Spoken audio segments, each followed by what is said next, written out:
Chapter 29, The 10th Plague, Part 2, The Passover.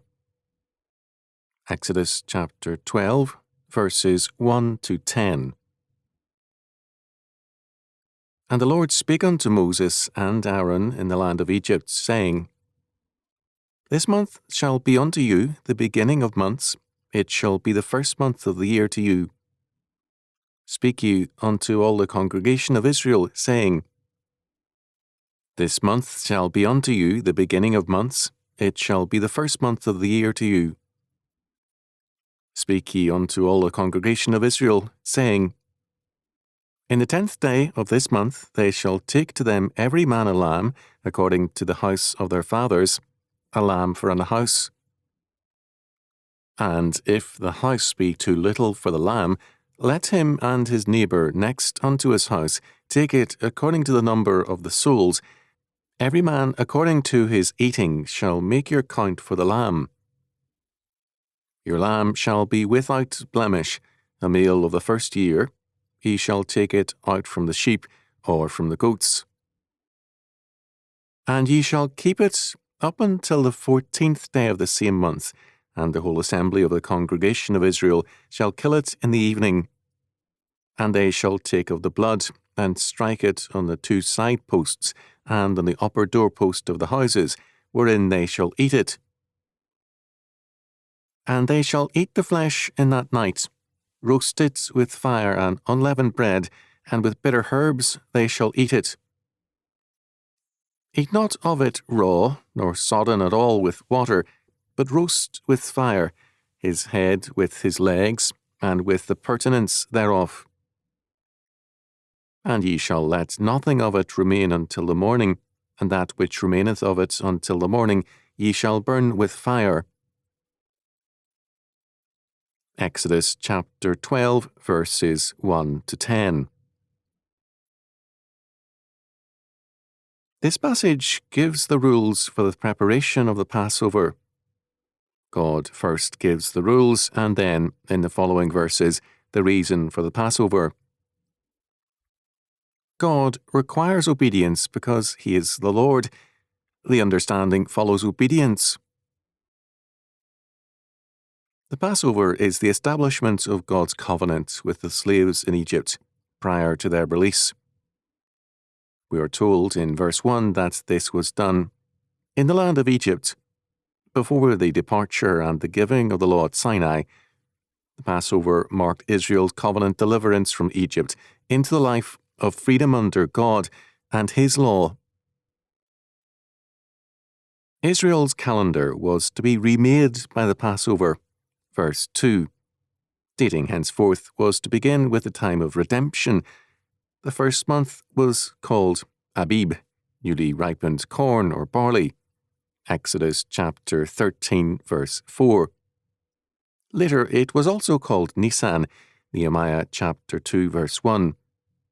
On our calendar it is roughly mid-March to mid-April.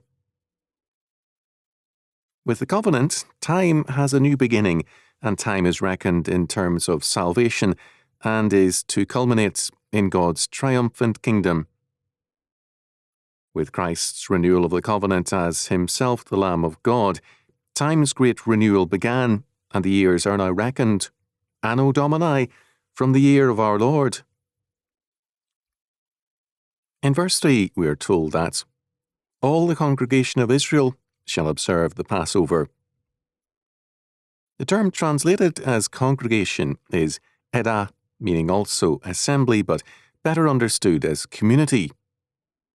The covenant establishes a community with God by His grace.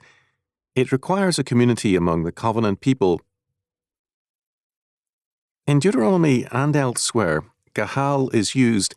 These two words are rendered in the New Testament as ecclesia, church, or the community and kingdom of God. The sacrificial animal was a lamb, but might also be a kid or young goat. Verse 5, a year old, unblemished, and male. This sacrificial lamb set forth God's atonement by means of an unblemished substitute. The death penalty on man was assumed by the Lamb of God, and the Passover enacted what in time would be Christ's atoning sacrifice. The lamb was to be consumed in its entirety at the Passover meal.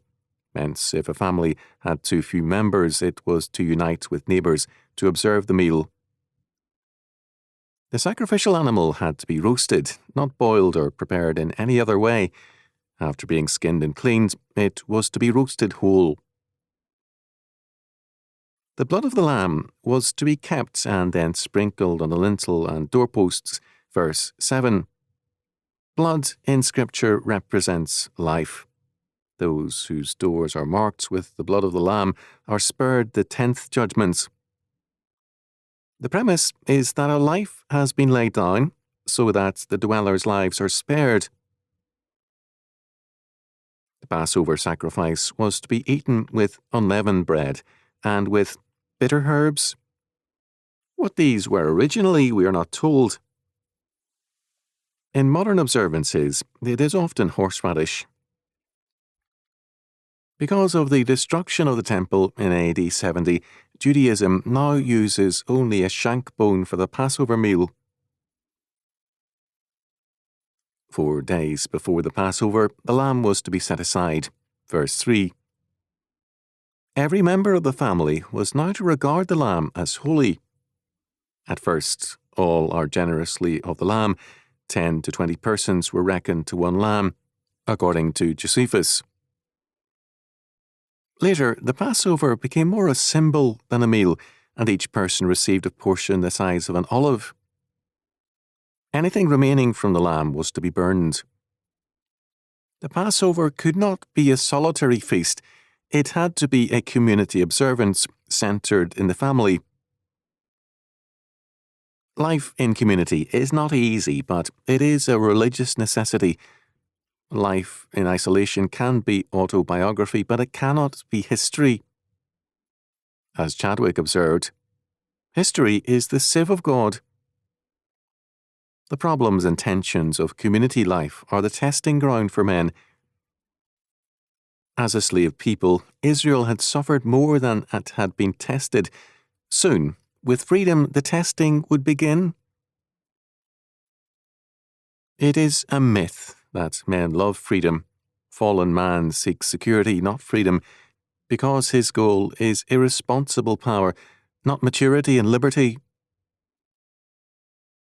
Since Passover was a family observance, it imposed a religious duty on every family man. The faith of the family was primarily his responsibility.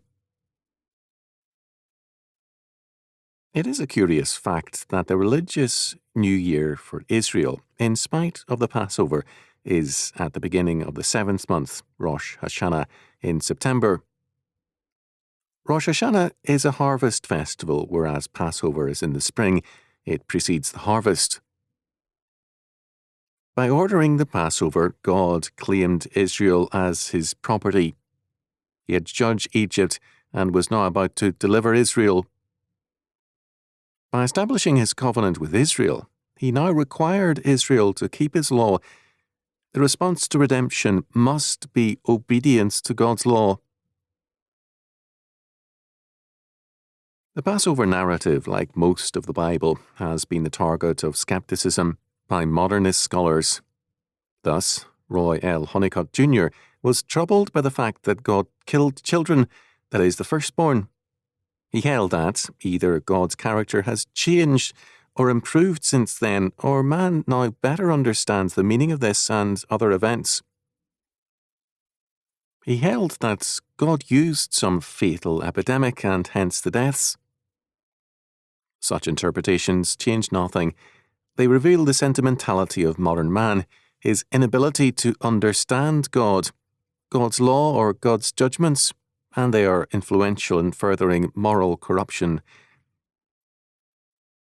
We now have a generation which cannot execute hardened habitual criminals nor murderers, nor anyone else deserving death. Yet it favours abortion and the death of millions thereby. Every year it legalises sodomy, it is permitting euthanasia, and as it steadily increases the murderous scope of its evil, it rejects God's righteous judgments as cruel. Such men are tender-hearted towards evil and merciless towards God, His people and His laws. They are modern Egyptians,